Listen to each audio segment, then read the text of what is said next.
নমস্কার, আবার চলে এলাম তোমাদের কাছে একটা লং ভিডিও নিয়ে। নতুন পদ্ধতিতে একটা রান্না করব, সেটা তোমরা শুরু থেকে শেষ পর্যন্ত দেখো, খুবই ভালো লাগবে। চলে এসেছি রান্নাঘরে। কড়াই গরম হয়ে গেছে, এবার দিয়ে দেবো তেল।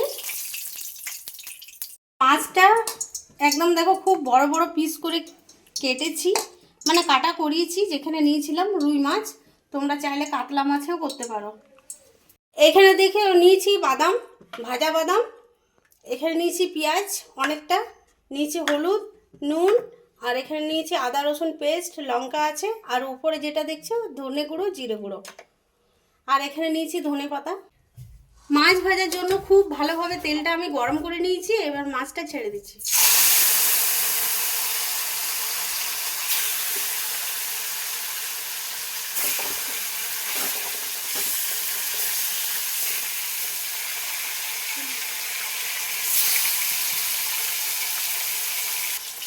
মাছটা আমি এইভাবে ভেজে নিব, খুব একটা বেশি কড়া করে ভাজবো না।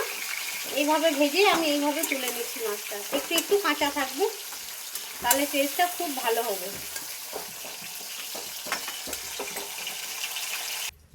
মাছ ভাজা হয়ে গেছে, একটু তেল আমি আরও দিয়ে দিচ্ছি।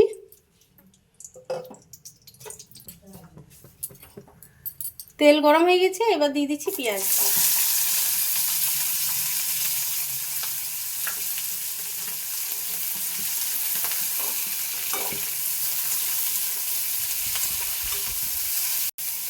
পেঁয়াজটা লাল লাল করে ভেজে নিয়েছি, এবার পেঁয়াজটা আমি উঠিয়ে নেব।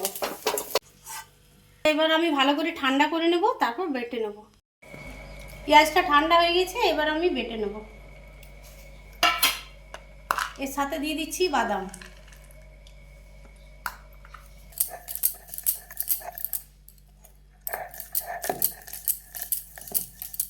এবার রান্নার জন্য তেল দিয়ে দিচ্ছি।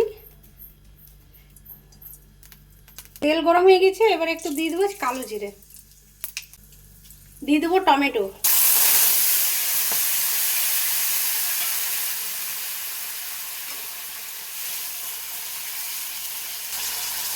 এবার দিয়ে দেবো পরিমাণে নুন।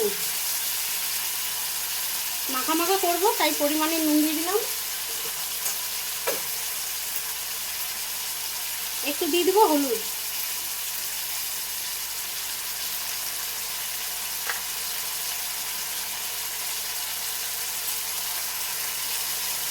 এবার আমি দিয়ে দিচ্ছি মশলা।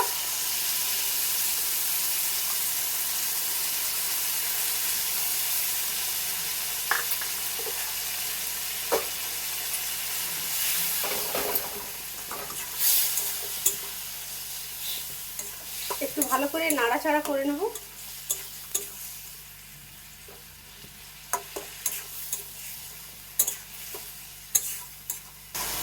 মশলা ভালো করে কষে নিয়েছি, মশলার গন্ধ চলে গেছে।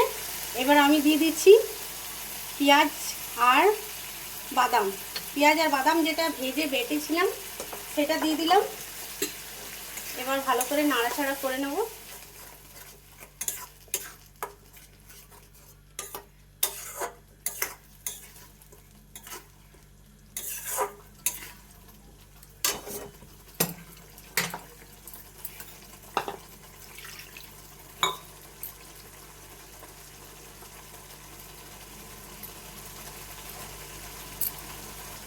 মশলা কষানো সব হয়ে গেছে, এবার আমি দিয়ে দিচ্ছি জল।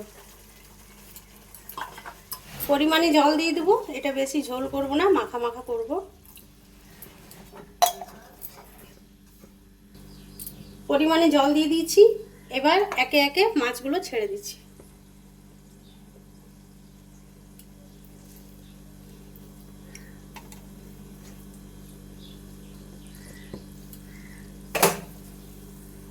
ধনে পাতা দিয়ে দিলাম, গরম আছে এখনো, তরকারিটা গলে যাবে। আর আমার ভিডিওটা যদি ভালো লেগে থাকে অতি অবশ্যই লাইক আর সাবস্ক্রাইব করতে ভুলো না। টাটা।